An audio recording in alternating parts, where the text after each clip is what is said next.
नमस्कार दोस्तों, स्वागत है आप सभी का हमारे YouTube चैनल पर।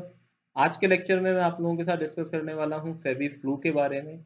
ये मेडिसिन क्या है, कौन सी कंपनी इसे बना रही है, क्या इसका जेनेरिक है, कैसे ये काम करती है और ग्लोबली इस मेडिसिन के ऊपर क्या ट्रायल्स एंड रिसर्च करे जा रहे हैं, वो सारी चीज़ें आज के लेक्चर में देखेंगे। आज के लेक्चर को शुरू करने से पहले मैं एक चीज़ आप लोगों को बता देता हूँ। ये लेक्चर्स जो हम बना रहे हैं करंट अफेयर सीरीज़ के अंडर, इनका पर्पस सिर्फ इंफॉर्मेशन और एजुकेशन है। ये लेक्चर किसी पॉलिटिकल एजेंडा के लिए नहीं बन रहे हैं।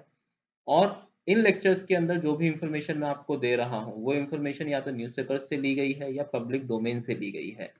उस इंफॉर्मेशन के ऊपर हम कोई भी कॉपीराइट क्लेम नहीं कर रहे हैं। तो आज का लेक्चर शुरू करते हैं और पढ़ते हैं कि आज के लेक्चर में हमारे पास क्या है जानने के लिए। तो मुंबई बेस्ड ग्लेनमार्क फार्मास्यूटिकल्स जो है वो उसने फेविपेरावीर को लॉन्च करा फेवी फ्लू के नाम से। फेविपेरावीर जो है वो उसका जेनेरिक नेम है और फेवी फ्लू जो है वो ब्रांड नेम है। सिप्ला भी इस रेस में है, इस दवाई की रेस में है। इस दवाई की कीमत 103 रुपये प्रति टैबलेट बताई जा रही है। कहा जा रहा है कि 34 टैबलेट्स का एक स्ट्रिप होगा जिसकी कुल कीमत 3500 रुपये होगी। इस दवाई को कोमॉर्बिड कंडीशन वाले पेशेंट्स यानी कि जिनको एक से ज़्यादा बीमारियां होती हैं उनके ऊपर भी एडमिनिस्टर करा जा सकता है, लेकिन सिर्फ कौन सी कोमॉर्बिडिटीज़ होंगी उनके अंदर, अगर डायबिटीज़ या हार्ट डिजीज़ वाले पेशेंट के ऊपर इस दवाई का इस्तेमाल करा जा सकता है। लेकिन सीवियर किडनी या लिवर इम्पेयरमेंट या फिर प्रेग्नेंट और लैक्टेटिंग वुमेन के ऊपर इस दवाई का यूज़ नहीं करा जा सकता। तो किसके ऊपर करा जा सकता है? डायबिटिक और हार्ट डिजीज किसके ऊपर नहीं करा जाएगा? किडनी, प्रेग्नेंट वीमेन और लिवर जैसी समस्याओं वाले लोगों के ऊपर इनका इस्तेमाल नहीं करा जाएगा। लैक्टेटिंग वीमेन वो होती हैं जो औरतें स्तनपान कराती हैं या फिर अंग्रेजी में बोलूं तो जो ब्रेस्ट फीड करती हैं, उन्हें बोला जाता है lactating women. Drugs controller general of India यानी डीसीजीआई जो अपेक्स बॉडी है ड्रग्स की सेल की और मैन्युफैक्चरिंग की परमिशन देने के लिए, उन्होंने इसके इमरजेंसी रिस्ट्रिक्टेड यूज़ की परमिशन दी है। इमरजेंसी रिस्ट्रिक्टेड यूज़ का मतलब हो गया कि एक तो पेशेंट की मंजूरी आपको लेनी पड़ेगी, दूसरा केवल और केवल डॉक्टर की निगरानी में ही इसका इस्तेमाल करा जा सकता है। तो अभी ये दवाई आपको इतनी आसानी से भी मेडिकल स्टोर्स पर नहीं मिलने वाली है जिस तरह का न्यूज़ में चल रहा है। आगे जानते हैं और क्या है हमारे पास जानने के लिए। इस ड्रग्स का इतिहास क्या है ये देख लेते हैं। ये सबसे पहले 1990 में डेवलप करी गई थी। उसके बाद इसके जो राइट्स हैं वो एक जापानीज फर्म फूजी फिल्म ने खरीद लिए थे। फूजी फिल्म ने इसके राइट खरीदे थे। फूजी फिल्म पहले फोटो बिजनेस में थी, बाद में ये लोग हेल्थ केयर बिजनेस में आ गए। 2014 में जापान में इसे इमरजेंसी यूज के लिए, किस चीज़ के इमरजेंसी यूज के लिए? फ्लू एपिडेमिक्स में इमरजेंसी यूज के लिए इस दवाई को परमिशन मिली थी। और ये न्यू स्ट्रेन्स जो थे इन्फ्लुएंजा वायरस के, उनको ट्रीट करने के लिए इस दवाई के इस्तेमाल की परमिशन मिली थी। तो एक चीज़ यहाँ पर क्लियर कर लीजिएगा, ये जो ड्रग है वो एक पुरानी ड्रग है। अभी जो ट्रायल्स हो रहे हैं वो इस ड्रग्स को बनाने के ट्रायल नहीं चल रहे हैं, वो इस ड्रग्स के असर कोविड-19 डिजीज के ऊपर स्टडी करने के ट्रायल्स हो रहे हैं। ड्रग ऑलरेडी मैन्युफैक्चर करी जा चुकी है, इसका फॉर्मूला ऑलरेडी अप्रूव्ड है, ड्रग ऑलरेडी अप्रूव्ड है। अब जो ट्रायल्स हैं वो कोविड-19 के लिए करे जा रहे हैं। ये दवाई कैसे काम करती है ये जान लेते हैं। दवाई की वर्किंग जानने से पहले मैं आपको थोड़ी सी इंफॉर्मेशन दे देता हूँ कोविड-19 के बारे में। सार्स कोव 2 जो है ये वो वायरस है जिससे कोविड-19 नाम की बीमारी होती है। कोविड-19 जो है वो डिजीज का नाम है और सार्स कोव 2 वायरस का नाम है। ये एक आरएनए डिपेंडेंट वायरस है। आरएनए यानी कि राइबोन्यूक्लिक एसिड डिपेंडेंट वायरस है। ये वायरस, लेट सपोज ये ह्यूमन सेल है, जब ये कोरोना वायरस ह्यूमन सेल के अंदर एंटर करता है तो ये आरएनए पॉलीमराज नाम का एंजाइम डेवलप करता है। ये देखिए आरएनए यहाँ पर है, ये है आरएनए पॉलीमराज। आरएनए पॉलीमराज नाम का एंजाइम डेवलप करता है जो कि होस्ट सेल यानी जिस बॉडी में वायरस है उसके अंदर, उस होस्ट सेल के अंदर इस वायरस को रेप्लिकेट करता है। तो होता क्या है, जब सार्स कोव 2 ह्यूमन बॉडी के अंदर एंटर करता है तो आरएनए पॉलीमराज एंजाइम जो है इस वायरस को रेप्लिकेट करता है। अब फेविपेरावीर क्या करती है? फेविपेरावीर जब होस्ट सेल के अंदर एंटर करती है तो ये फेविपेरावीर आरटीपी नाम के मॉलिक्यूल में कन्वर्ट हो जाती है। इसकी फुल फॉर्म है फेविपेरावीर राइबोफुर्नोसिल ट्राइफोस्फेट मॉलिक्यूल। मॉलिक्यूल का नाम बहुत अजीब सा है, इसको देख लीजिएगा आप लोग कैसे याद करेंगे। अगर फुल फॉर्म याद ना रहे तो केवल शॉर्ट फॉर्म याद कर लीजिएगा, फेवी पैरावीर। तो फेवी पैरावीर नाम का ये मॉलिक्यूल बनाती है जो आरडीआरपी एंजाइम को ब्लॉक कर देता है। तो इसकी वर्किंग आप लोगों को समझ में आ गई कैसे होता है। फेविपिराविर मेडिसिन जो है वो होस्ट सेल के अंदर एंटर करने के बाद फेविपिराविर आरटीपी नाम का मॉलिक्यूल बनाती है जो कि आरडीआरपी एंजाइम जो कि सार्स कोव 2 का एंजाइम है उसको ब्लॉक कर देता है। ये दवाई सीवियरली इल पेशेंट्स के ऊपर काम क्यों नहीं करती है? क्योंकि सीवियरली इल पेशेंट्स के अंदर साइटोकिन स्टोम नाम का एक प्रोटीन डेवलप होता है जो कि एक टॉक्सिक प्रोटीन है। ये किस वजह से डेवलप होता है? ये इम्यून सिस्टम के ओवर रिएक्शन की वजह से डेवलप होता है। और ये जो साइटोकिन स्टोम है ये फेविपिराविर आरटीपी जो मॉलिक्यूल है उसकी वर्किंग को इनहिबिट कर देता है, यानी कि उसकी वर्किंग को रिस्ट्रिक्ट कर देता है। इसलिए ये दवाई केवल माइल्ड और मॉडरेटली इल पेशेंट्स में कारगर साबित हुई, ये दवाई सीवियरली इल पेशेंट्स में कारगर साबित नहीं हुई। आगे देखते हैं कि ग्लोबली इस दवाई के ऊपर क्या ट्रायल्स करे गए हैं और क्या रिसर्चेस करी गई हैं।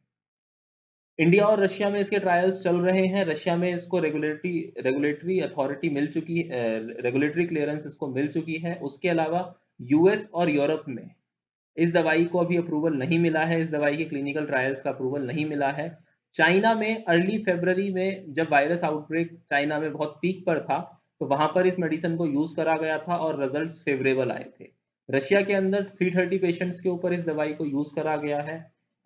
जापान के अंदर कुछ अनफेवरेबल रिजल्ट्स देखने को मिले हैं। जापान में जिन 2158 पेशेंट्स के ऊपर इस मेडिसिन का यूज करा गया उनमें से कुछ एक चौथाई लोग जो थे उन्होंने skin rashes, elevated uric acid, liver damage, kidney injury, gout और वर्सनिंग ऑफ निमोनिया जैसे सिम्टम्स या जैसे साइड इफेक्ट्स डेवलप कर लिए थे। तो वो रिजल्ट्स अनफेवरेबल थे, लेकिन जापान के अंदर तकरीबन 80 से 90% कामयाबी इस दवाई से हासिल हुई। अब इसमें फर्क क्या था? एक चीज का फर्क ये था कि किसको ये दवाई कितनी जल्दी दे दी गई, या ऑलरेडी इसमें से कोमॉर्बिडिटी यानी जिनको ऑलरेडी किडनी या लीवर जैसी प्रॉब्लम थी वो पेशेंट कैसे थे, तो वो डेटा भी स्टडी करा जा रहा है सारे का सारा। एक चीज मैं आपको और बता देता हूँ, ये जो ड्रग है, जिस ड्रग की बात हो रही है फेविपिराविर, ये एक ओरल ड्रग है यानी कि खाने वाली दवाई है। ओरल ड्रग का मतलब है ये खाने वाली दवाई है, मतलब ये टैबलेट की फॉर्म में अवेलेबल है। जो रेमडेसिविर है, जो अदर मेडिसिन जो इंडिया के अंदर यूज करी जा रही है ट्रीटमेंट के लिए, वो एक इंजेक्टेबल मेडिसिन है, वो इंजेक्शन है। तो याद रखिएगा, जो फेविपिराविर है वो एक टैबलेट है, वो एक ओरल मेडिसिन है, तो इसका जो यूज है वो आसान होगा as compared to remdesivir. Next slide में जानते हैं कि इंडिया में इसकी क्या क्या सिचुएशन है इसके ट्रायल्स की। ग्लेनमार्क ने इनिशियली 20 मई को 150 लोगों के ऊपर इसका ट्रायल करा, 150 पेशेंट्स के ऊपर इसका ट्रायल हुआ था। 11 अलग अलग साइट्स पर 11 अलग अलग साइट्स पर 150 लोगों के ऊपर 20 मई को इस दवाई का ट्रायल करा गया था, उनको ये दवाई दी गई थी। उसके बाद जो सेकंड ट्रायल है, जो सेकंड फेज में 158 पेशेंट्स को लिया है ग्लेनमार्क ने, और सेकंड फेज में ये दवाई इंडिविजुअली नहीं, ये कॉम्बिनेशन में यूमी, यहाँ पर देखिए ये यूमी फेनोविर नाम की दवाई के साथ कॉम्बिनेशन में दी जा रही है। यूमी फेनोविर, इस नाम को याद कर लीजिएगा। ये भी एक एंटीवायरल ड्रग है जो कि सार्स कोव 2 की एंट्री को ह्यूमन सेल में होने से रोकती है, यानी कि बॉडी में होने से नहीं, सार्स कोव 2 को ह्यूमन सेल में उसकी एंट्री होने से रोकती है। ये यूमी फेनोविर एक एंटीवायरल ड्रग है जो सार्स कोव 2 को ब्लॉक करती है ह्यूमन सेल में एंटर करने से। तो अब कॉम्बिनेशन सेकंड ट्रायल में किस किस का कॉम्बिनेशन यूज करा जा रहा है? सेकंड ट्रायल में फेविपिराविर प्लस यूमी फेनोवीर को यूज करा जा रहा है। उसके बाद जो थर्ड ट्रायल है वो कुछ एक इस ट्रायल में 158 लोग लिए हैं, ये चीज मैंने आपको बता दी। उसके बाद जो थर्ड ट्रायल है उसकी एफिकेसी को टेस्ट करने के लिए ऑलरेडी सिप्ला ने रजिस्टर करा दिया है, और उसमें भी एफिकेसी केवल माइल्ड और मॉडरेट पेशेंट्स के ऊपर देखी जाएगी कि ये दवाई माइल्ड और मॉडरेट पेशेंट्स के ऊपर कितनी कारगर साबित होती है। तो इस वीडियो में मैंने आपको क्लियर करा कि अभी इस दवाई के क्लिनिकल ट्रायल्स की ही परमिशन है।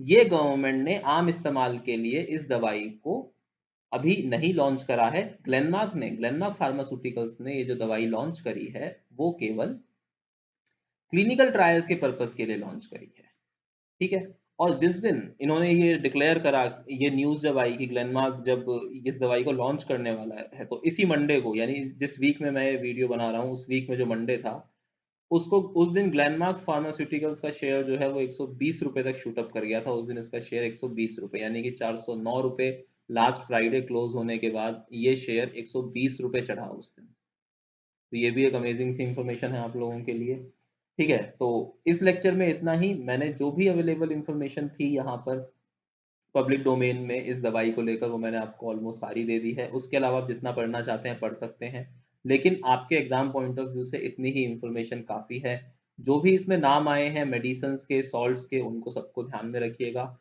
वो आपके पेपर के लिए एग्जाम पॉइंट ऑफ व्यू से इम्पोर्टेंट है। नेक्स्ट लेक्चर जो मेरा होगा वो रेमडेसिविर के ऊपर होगा, जो कि एक अनदर मेडिसन है कोविड के ट्रीटमेंट के लिए। अमेरिका में इसका बहुत इस्तेमाल करा गया है, ठीक है। और इंडिया में भी इसके ट्रायल्स की परमिशन मिल चुकी है। तो नेक्स्ट लेक्चर में हम लोग पढ़ेंगे रेमडेसिविर के बारे में। आज का लेक्चर देखने के लिए आप लोगों का बहुत बहुत शुक्रिया। अगर आप लोगों को लेक्चर पसंद आया हो तो प्लीज़ लाइक कीजिएगा, शेयर कीजिएगा और हमें सब्सक्राइब कीजिएगा। आप और किस टॉपिक पर हमसे वीडियो चाहते हैं वो प्लीज़ हमें कमेंट सेक्शन में लिख कर बताइए। और अगर आप मेरे से कोई जानकारी चाहते हैं पर्सनल तौर पर, तो आप मुझे इस ईमेल आईडी के ऊपर ईमेल कर सकते हैं 1993chirag@gmail.com। अगर आप हमारे कोर्सेज जो हमारे इंस्टीट्यूट पर अवेलेबल हैं उसकी जानकारी चाहते हैं, तो उसके लिए आप हमें इस ईमेल आईडी पर ईमेल कर सकते हैं या इस व्हाट्सएप नंबर पर पिंग कर सकते हैं। Thank you for watching this lecture. Bye bye, take care.